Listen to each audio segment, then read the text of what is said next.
جی آج ہم Muslim family لا ordinance 1961 کے بارے میں بات کرتے ہیں۔ اچھا، یہ صرف کوئی کتابی بات نہیں ہے، یہ ہمارے خاندان کی زندگی کے اہم اسپیکٹس کو سمجھنے کے بارے میں، جیسے شادی، ڈائیورس، اس کے بعد وراثت اور خرچے کی ذمہ داری۔ میں چاہتا ہوں کہ آپ لوگ اس لیکچر کو غور سے سنیں، اور اگر آپ کا کوئی سوال ہو تو وہ لازمی پوچھیں جی۔ سب سے پہلے تو دیکھیں، کسی بھی لاء کو شروع کرنے سے پہلے ہم اس کا پریمبل دیکھتے ہیں، اس کا ہم انٹروڈکشن دیکھتے ہیں۔ تو دیکھیں، مسلم فیملی لاز آرڈیننس 1961، جیسا کہ نام اس کا کہتا ہے کہ یہ آرڈیننس تھا جو 1961 میں نافذ ہوا تھا۔ آرڈیننس اس وجہ سے اسے کہتے ہیں کہ اس ٹائم اسمبلی سیشن میں نہیں تھی۔ اس بارے میں آپ کو پتہ ہے کہ اسمبلی سیشن میں نہ ہو تو آرڈیننس ہی پاس ہوتا ہے۔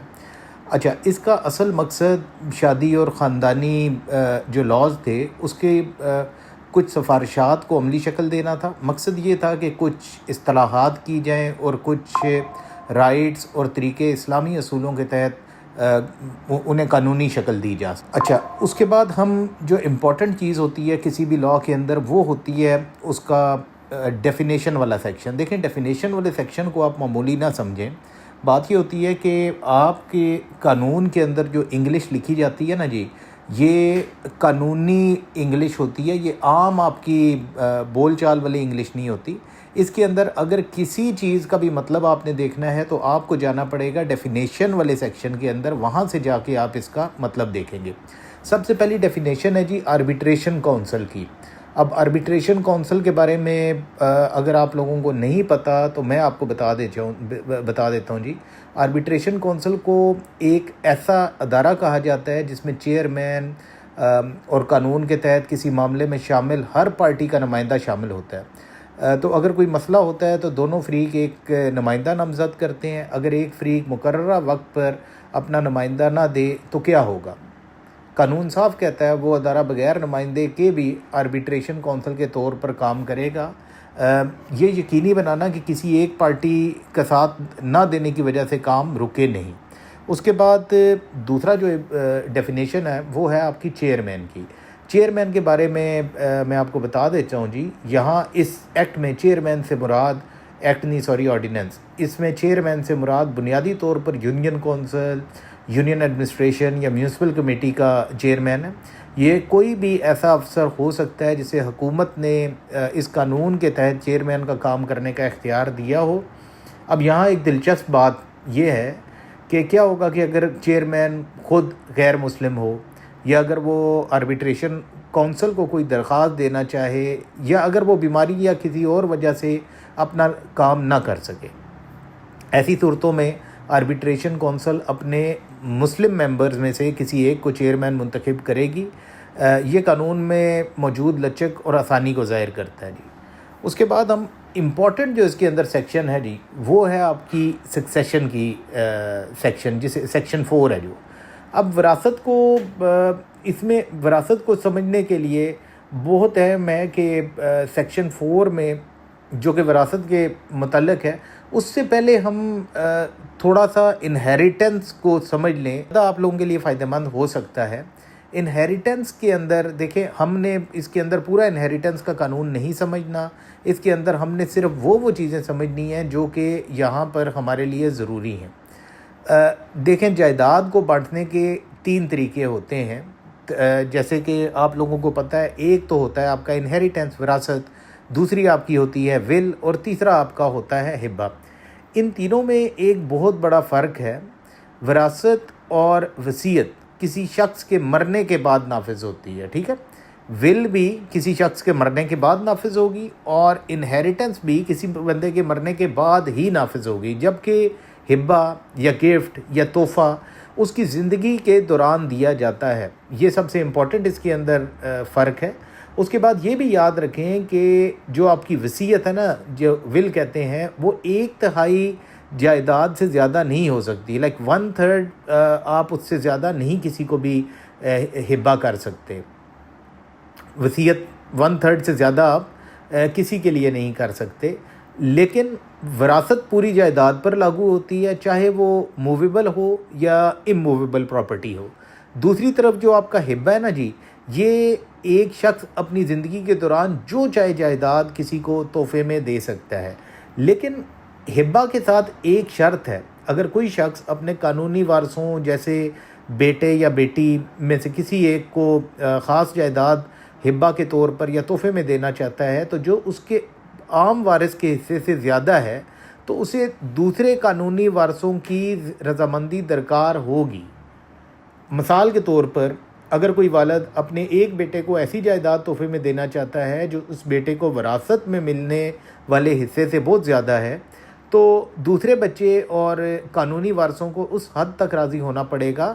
اور اہم بات یہ ہے کہ ڈیتھ بیڈ کے اوپر یا بیماری کے دوران کیا ہوا ہبہ بھی کچھ شرطوں کے تحت چیلنج کیا جا سکتا ہے، کیونکہ اسے وراثت کے قوانین سے بچنے کی کوشش کے طور پر دیکھا جا سکتا ہے۔ پھر ایک اور امپورٹنٹ بات ہے اڈاپٹڈ چائلڈ کے حوالے سے، کہ اڈاپٹڈ چائلڈ یا گود لیے ہوئے بچے کا وراثت میں کوئی حق نہیں ہے۔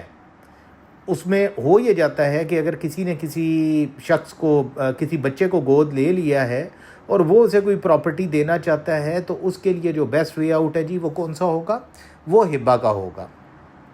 پھر ایک اور بات کہ کسی بچے کو آگ کرنے کا تصور بھی اور وراثت میں اس کا حق نہ دینا، یہ بھی الجھن پیدا کرتا ہے۔ اور دیکھیں آگ کرنے کا جو تصور ہے نا جی، وہ اسلامک ہے ہی نہیں۔ اسلامی قانون کے اندر یہ کانسیپٹ موجود ہی نہیں ہے۔ تو اس اسلامی قانون میں کسی بچے کو آگ کرنے کا کوئی ایسا تصور نہیں ہے جو اسے وراثت سے روکے۔ تو اگر کوئی اپنے بچے کو آگ کرنے کی کوشش کرتا ہے تب بھی وہ بچہ اپنی وراثت کا حقدار رہتا ہے۔ وراثت چھوڑنے والے شخص کے لیے واحد راستہ یہ ہوگا کہ وہ اپنی زندگی میں اپنی جائیداد دوسروں کو ہبہ کر دے، جیسے کہ ہم نے آلریڈی اس کے اوپر بات بھی کی ہے۔ یہ ہبہ کی اہمیت کو جائیداد کی تقسیم کے ایک ذریعے کے طور پر اجاگر کرتا ہے جو سخت وراثت کے اصولوں سے ہٹ کر بھی ہو سکتا ہے۔ اچھا، بے اولاد بیٹا ہے اگر، تو اس کی جائیداد کی وراثت کا مطلب وہ کیسے ہوگی؟ اس صورت میں اگر بندہ ہے وہ ایشو لیس ہے، اس کی آگے کوئی اولاد ہی نہیں ہے، تو ایسی صورت میں کیا ہوگا جی کہ بے اولاد بیٹے کی جائیداد میں اس کے دوسرے بھائیوں اور ان کے بچوں میں تقسیم ہو جائے گی۔ اگر کوئی بھائی بھی فوت ہو گیا تو جائیداد زندہ رہنے والوں کو منتقل کی جائے گی۔ یہ ادھر سے یہ ثابت ہوتا ہے کہ براہ راست وارثوں کی موجودگی میں وراثت کیسے متاثر ہوتی ہے۔ آپ کے جو براہ راست ہوتے ہیں نا، جو ڈائریکٹ آپ کے ریلیشنز ہوتے ہیں، وہ زیادہ ضروری ہوتے ہیں اس میں، اور وہ زیادہ حقدار ہوتے ہیں۔ اچھا، اس کے بعد ہم دیکھتے ہیں جی کہ موت کے بعد جائیداد کی تقسیم جو ہوتی ہے نا جی، اس کے مرحلے، اس کے اندر جو وراثت کی تقسیم ہوتی ہے، یہ ہوتا ہے آپ کا لاسٹ پروسیس ہوتا ہے۔ اس سے پہلے آپ سارے پروسیسز پورے کرتے ہیں، جیسے کہ سب سے پہلے تو کسی شخص کے مرنے کے بعد اس کے اخراجات وغیرہ، مطلب اخراجات کون سے؟ جنازے اور دفن کے اخراجات، یہ سب سے پہلی چیز ہے جو بندہ فوت ہو گیا ہو اس کی رقم سے جنازے اور دفن کے اخراجات پورے کیے جائیں گے۔ پھر اس کے بعد اس کے قرضوں کی ادائیگی۔ اب اس کے جو قرضے ہیں وہ وہاں پہ دینا بہت ضروری ہے، اور اس میں امپورٹنٹ بات یہ ہے کہ حق کے مہر کی رقم جو ادا نہیں کی گئی اسے بھی قرض سمجھا جاتا ہے، کیونکہ موت تو آپ کو پتہ ہے یہ دراصل شادی کو ختم کر دیتی ہے۔ پھر اس کے بعد آگے آ جاتا ہے وصیت پر عمل، کہ جنازے اور دفن کے اخراجات اور قرضوں کی ادائیگی کے بعد جو بندہ فوت ہوا ہے متوفی، اس کی وصیت پر عمل کیا جانا چاہیے۔ لیکن یہ اصول یاد رکھیں کہ وصیت باقی جائیداد کے 1/3 سے زیادہ نہیں ہو سکتی۔ ہم ایک چھوٹی سی مثال لے لیتے ہیں۔ سپوز یہ کرتے ہیں جی کہ جو بندہ فوت ہوا متوفی، اس نے 100 روپیز 100 روپے چھوڑے، 2 روپے جنازے اور دفن پر گئے، 23 روپے قرضوں پر چلے گئے، تو باقی رقم کتنی بچ گئی جی؟ 75 روپیز۔ تو اگر اس کی وصیت 30 روپیز کی ہے تو وہ ناجائز ہوگی، کیونکہ یہ 75 کا 1/3 جو کہ 25 روپے ہے اس سے زیادہ ہے۔ اب فرض کریں کہ اس کی وصیت زیادہ سے زیادہ جو آپ کی لیجیٹیمیٹ اماؤنٹ ہے 25 روپیز اس کی ہے، تو اس کی اب اس کا باقی کیا بچے گا جی؟ 75 میں سے آپ 25 مائنس کر دیں گے تو 50 روپیز اس کے باقی بچ جائیں گے۔ اب یہ جو 50 روپیز ہے نا جی، یہ آپ کے تقسیم ہوں گے قانونی وارثوں کے اندر۔ اب قانونی وارث کیا ہوتے ہیں؟ قانونی وارث آپ کے 3 طرح کے ہوتے ہیں۔ سب سے پہلے آپ کے شیئررز ہوتے ہیں، پھر آپ کے ریزیڈیوری ہوتے ہیں، اور پھر آپ کے ڈسٹنٹ کنڈرڈز ہوتے ہیں۔ اچھا، شیئررز وہ لوگ ہوتے ہیں جن کے اس میں انہیریٹنس کے اندر طے شدہ مقررہ حصے ہوتے ہیں۔ پھر اس کے بعد ریزیڈیوری، یہ وہ لوگ ہیں جو باقی جو جائیداد بچتی ہے اس کے وارث ہوتے ہیں جب حصے دار اپنے مقررہ حصے لے چکے ہوتے ہیں۔ پھر ڈسٹنٹ کنڈرڈز، یہ ہوتے ہیں آپ کے دور کے رشتہ دار۔ یہ صرف اسی صورت میں وارث ہوتے ہیں جب کوئی حصے دار یا بقیہ دار وارث نہ ہو۔ بیٹیوں کے بارے میں ہم بات کرتے ہیں تو بیٹیاں عام طور پر حصہ دار ہوتی ہیں، شیئررز ہوتی ہیں۔ اگر صرف بیٹیاں ہیں تو انہیں ایک خاص حصہ ملتا ہے، لیکن اگر بیٹا یا بیٹے بھی موجود ہو تو بیٹیاں پھر وہ بن جاتی ہیں، ریزیڈیوری بن جاتی ہیں، اور بیٹوں کے ساتھ وراثت میں حصہ لیتی ہیں، اس اصول کے ساتھ کہ بیٹے کو بیٹی کے مقابلے میں دگنا حصہ ملتا ہے۔ صرف ایک بیٹی کی صورت میں اسے باقی مائندہ جائیداد جو ہے، جو ریمیننگ پراپرٹی ہے، اس کا ہاف اسے مل جائے گا، اور اگر ایک سے زیادہ بیٹیاں ہیں تو ان کا جو مشترکہ حصہ ہے وہ ہوگا جی 2/3۔ اب اسے اسی مثال کے ساتھ دیکھتے ہیں کہ جس میں ہمارے پاس 50 روپے بچ گئے تھے، تو فرض کرتے ہیں کہ صرف ایک بیٹی ہے تو اسے مل جائے گا جی 50 کا آدھا، 25 روپیز مل جائیں گے۔ باقی رقم پھر دوسرے حصے داروں میں تقسیم کی جائے گی، اور آخرکار بقایا داروں کو مطلب اگر کچھ بچتا ہے تو وہ انہیں بھی چلا جائے گا۔ اب اس اصول کے بارے میں کہ بیٹیوں کو بیٹوں کے مقابلے میں آدھا حصہ ملتا ہے، یہ اکثر بات چیت کا موضوع ہوتا ہے۔ اس کی وجہ اسلامی نقطہ نظر ہے کہ بیٹیوں کو اپنے شوہر اور بچوں سے بھی حصہ ملنے کا حق ہوتا ہے، اور روایتی طور پر مردوں کو اپنے خاندانوں کی مالی دیکھ بھال کی ذمہ داری زیادہ ہوتی ہے، انہیں اس کا ذمہ دار سمجھا جاتا ہے۔ اب ہم آ جاتے ہیں جی کہ اس کے اندر جو ہماری اس آرڈیننس کے اندر پوتے پوتیوں کی وراثت کی بات ہو گئی ہے، تو اس کے اندر اگر ایک والد اپنے والد یا مطلب پوتے کے دادا سے پہلے فوت ہو جاتا ہے اور بچے چھوڑ جاتا ہے، تو وہ ان پوتے پوتیوں کا کیا وراثت میں کوئی حصہ ہے؟ تو ان کا بالکل حصہ موجود ہے جی۔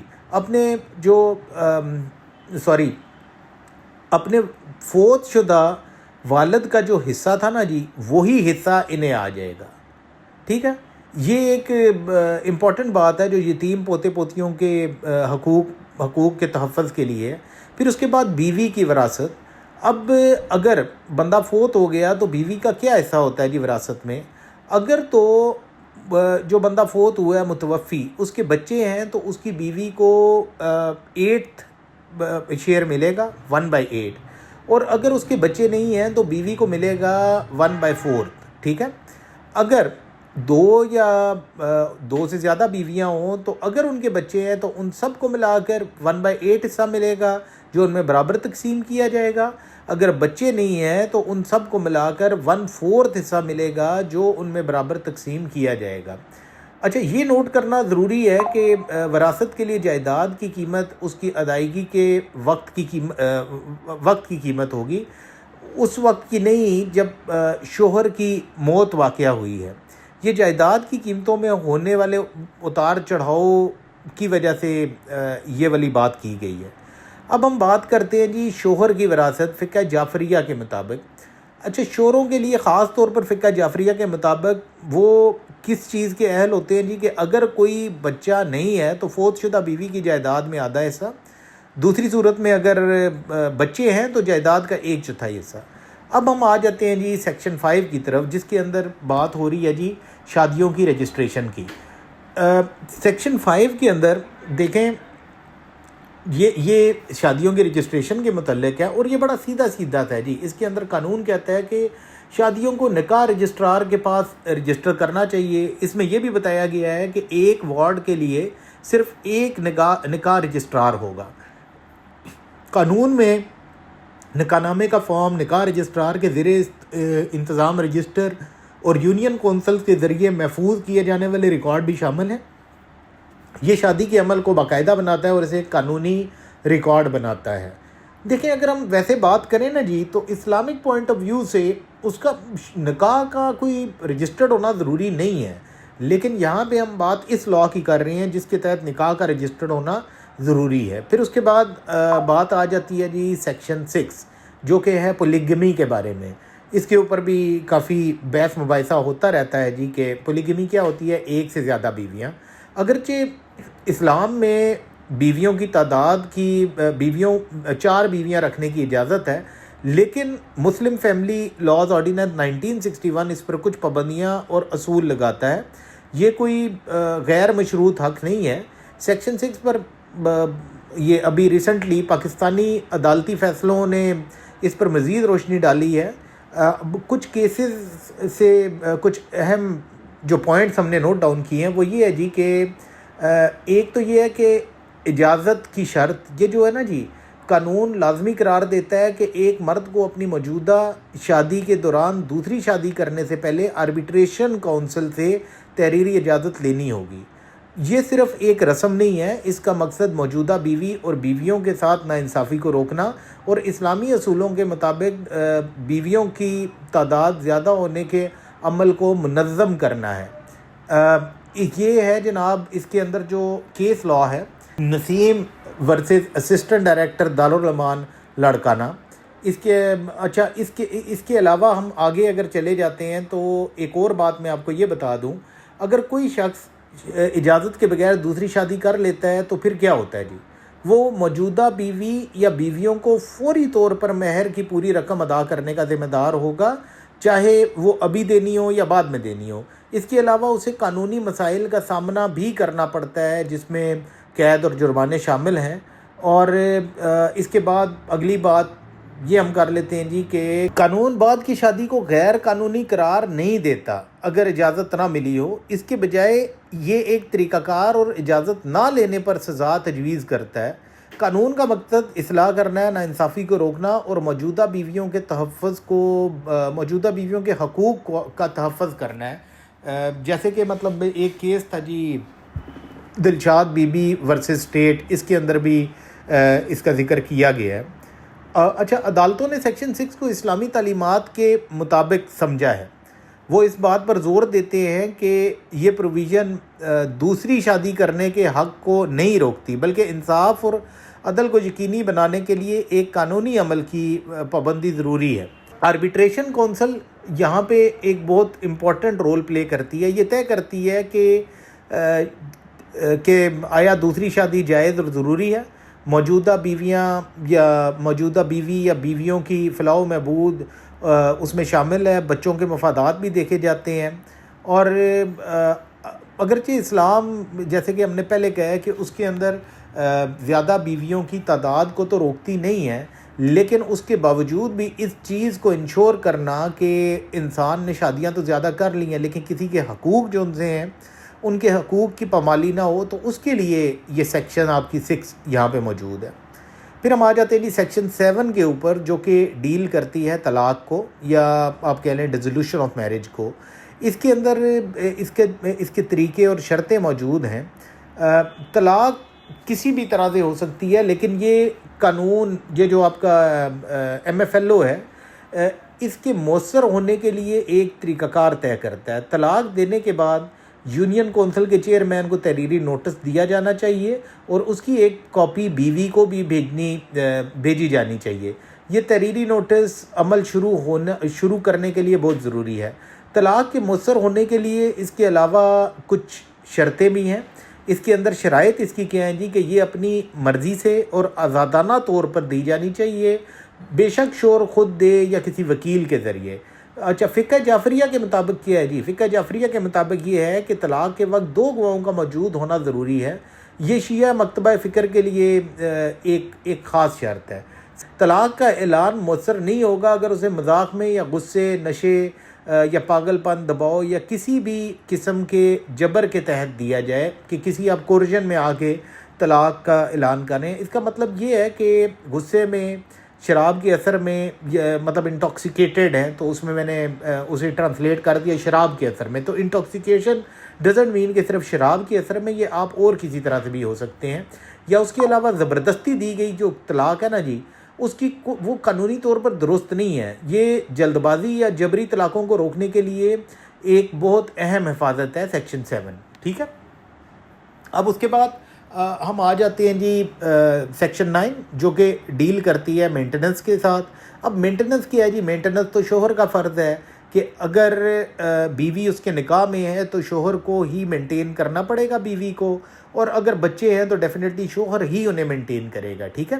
بے شک بیوی کچھ کماتی ہو نہ کماتی ہو, اس کی تمام ضروریات پوری کرنا وہ شوہر کا کام ہے. تو اس میں یہ ہوتا ہے کہ ہم ویسے جب وہ پڑھتے ہیں نا اس کے ڈیزولوشن آف میرج کے حوالے سے اس کے کچھ گراؤنڈ ہم جب پڑھتے ہیں تو اس کے اندر ایک گراؤنڈ یہ بھی ہے کہ if he remained unable to maintain his wife for last couple of years, تو اس صورت میں بیوی اس سے بالکل طلاق کا مطالبہ کر سکتی ہے, مطلب ڈیزولوشن آف میرج کا. پھر اس کے بعد سیکشن 10 آ جاتی ہے جی آپ کی, جو کہ ڈیل کرتی ہے مہر کو. یہ سیکشن مہر کی ادائیگی کے بارے میں بہت امپورٹنٹ یہ پوائنٹ واضح کرتی ہے. اس میں کہا گیا ہے کہ جہاں نکاح نامہ یا شادی کے معاہدے میں مہر کی ادائیگی کے طریقے کے بارے میں کوئی خاص تفصیلات نہیں لکھی گئی ہیں تو مہر کی پوری رقم کو مطالبے پر ہی قابل ادائیگی سمجھا جائے گا. اس کا مطلب یہ ہے کہ جب تک شادی کے معاہدے میں صاف طور پر یہ نہ لکھا گیا ہو کہ مہر بعد میں دینا ہے یا کسی اور وقت دینا ہے, اسے فوری مہر سمجھا جاتا ہے. یعنی بیوی شادی کے بعد کسی بھی وقت اس کا مطالبہ کر سکتی ہے. یہ بیوی کے مہر کے حق کا تحفظ ہے. ہم نے یہ تمام چیزیں دیکھ لی ہیں. میں نے آپ کے لیے یہ سوچا تھا کہ ایک دو سوالات کچھ آپ سے کر لیے جائیں. آپ اس کا جواب نیچے کمنٹس میں دے سکتے ہیں, میں اسے دیکھ لوں گا تو جو ٹھیک ہوں گے اسے میں بتا دوں گا. اگر کہیں پہ کوئی غلطی ہوئی تو ڈیفینیٹلی اسے بھی پوائنٹ آؤٹ کر دیا جائے گا. ہم نے بات کی کہ وراثت عام طور پر اسلامی قانون کے مطابق تقسیم ہوتی ہے, لیکن یہ کیسے طے کیا جا سکتا ہے کہ وراثت کو شیعہ یا سنی مکتبہ فکر کے مطابق تقسیم کیا جانا چاہیے؟ کون سی چیز یہاں اہم ہوگی؟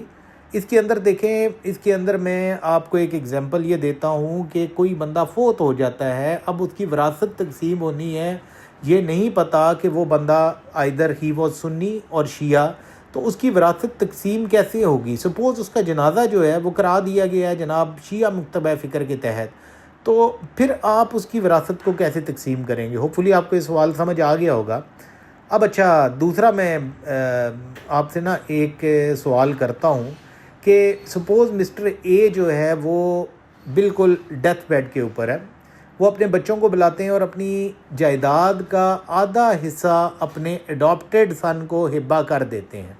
وہ تھوڑی دیر کے بعد فوت ہو جاتے ہیں, تو کیا یہ ہبہ جائز ہوگا؟ اگر ہاں تو کیوں, اگر نہیں تو کیوں نہیں؟ میرے خیال میں جی یہ ٹاپک تو ہم نے کور کر لیا ہے. انشاءاللہ کوشش کروں گا جی کہ آپ کے لیے جلدی سے دوسرا ٹاپک بھی لے کے آ جاؤں جی. تو تب تک کے لیے السلام علیکم.